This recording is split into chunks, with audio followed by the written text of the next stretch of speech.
the role of a classical musician is that of three people: a performer, a conductor, and a composer. You're doing everything on stage at the same time. Every performer interprets this art form in his way or her own way, because there's no rule book which says how classical music should be presented. I mean, earlier back in the day, the EPs and LPs of the great masters, I mean, they presented one rag for just 3 minutes, and it was just 3 minutes of fireworks. And they were who they were with those 3 minutes of music. And with time, we've had all the pillars in our country from the north and from the south, who were the fathers of this field, who kind of made this art form what it is today. Tansen, Swami Haridas, the Muthuswami Dikshitar, Shama Sastri, Swami Tyagaraja, Swati Tirunal.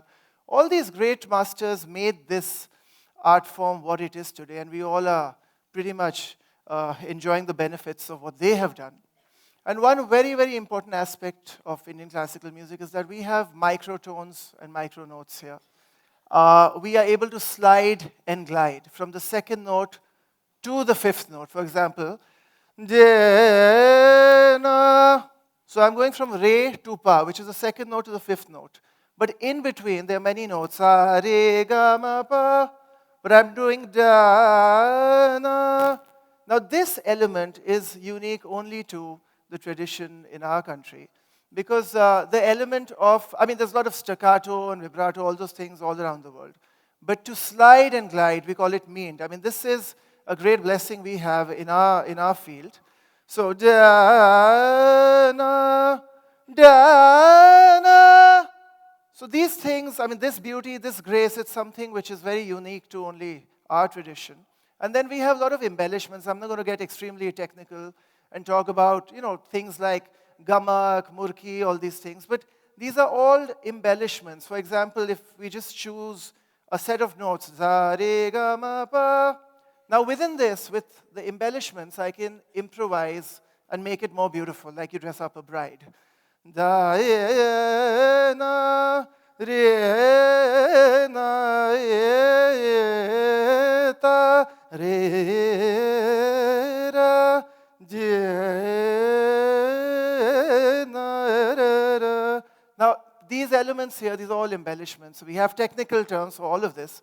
Then we have something called gamak also, where you're kind of bordering with a note next to each other. Re, re, na, re, na, re.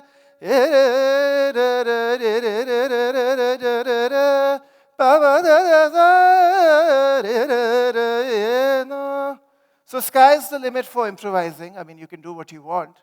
Compositions, both in the north and in the south, have been created to preserve ragas. I mean, North Indian classical music, it's all improvisation. And in Carnatic music, you have kritis. I mean, it's more song-oriented. Great composers have pre-compose certain kritis which they perform, and they sing also, and the instrumental versions play the counterparts on their respective instruments. So I think this art form today is being realized, it's being reinvented, it's being appreciated by a newer audience, a more younger audience today, because we need to understand that this was only, back in the day, this art form was only for royalty, it was only for it was in courts. It was not there for, people in general. But as time progressed, then, it was kind of patronized by aristocrats and things like that. And then concert halls happened, and then it moved out to concert halls. And now today, by God's grace, I think the greatest of halls and venues, they sell out when some of the great names perform. And I'm just very happy with the way we are going, and there's so many talented young artists today all across the world. So that's the bit about Indian classical music. And I'm going to just move aside and talk about my instrument, the Sarod. And I'll be also playing something for all of you. So the Sarod, as you all know, it is a plucked instrument. I mean, it comes from the family of the guitar.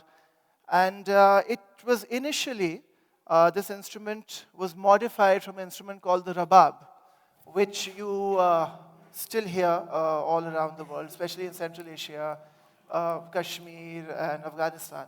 So rabab was more of a folk instrument. And Sarod, of course, as time progressed, kind of developed here in India.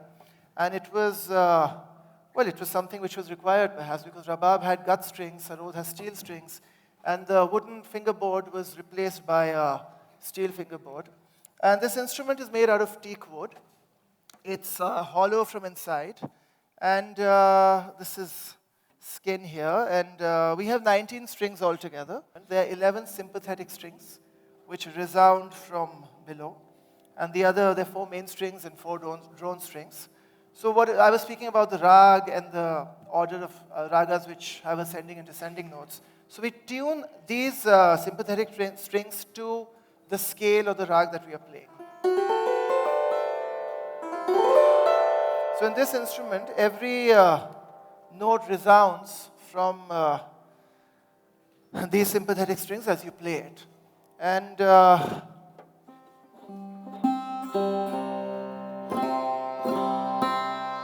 so these strings, like at the moment, are tuned like this. So if I play these notes, they will all resound.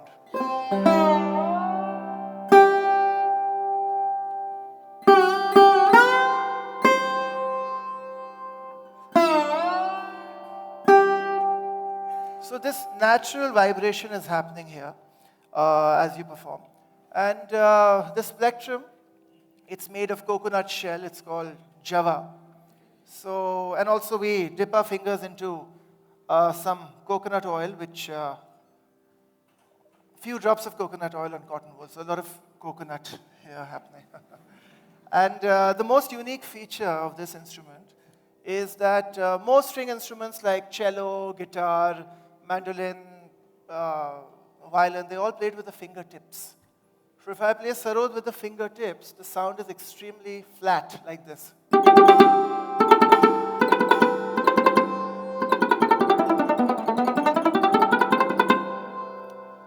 But I'm pressing the strings with the edge of my nails.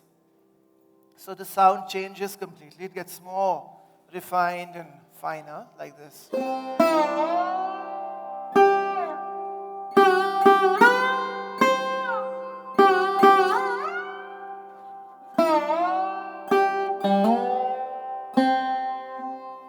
So I have to file my nails in the course of the concert because it's a requirement because you get grooves while you play. So that's why our world without the nail file is incomplete for us. Yeah. I think I'll play something and then we'll speak a little more. So for my performance part, I have an artist who will be performing with me on the tabla. I'd like to call him on stage. Please welcome Mithilesh Kumar Jha.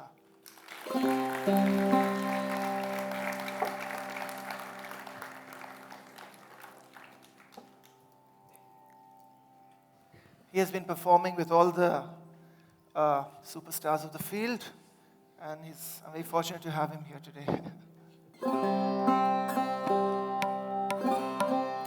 So I was talking about folk music earlier, which is the most natural form of music. I think in India we are very fortunate to have such rich folk music. Every state, I think, kind of, you can recognize a state by its folk music. So I'll just do a little journey where we'll start at Rajasthan, go to Himachal Pradesh, and eventually land up in Bengal. So just some elements of folk music. And when I reach Bengal, I'll also play a song there by the great iconic poet and composer and artist Rabindranath Tagore. Thank you.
Thank you. Thank you. So I'll conclude with a beautiful rag of this time. And it's been wonderful being here. Thank you so much.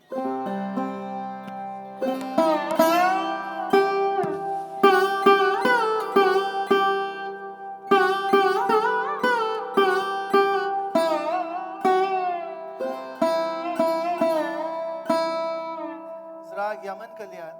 Rag Yaman Kalyan. It's a rag that every student starts learning with. But again, it's an ocean, and sky's the limit to keep evolving this and practicing it.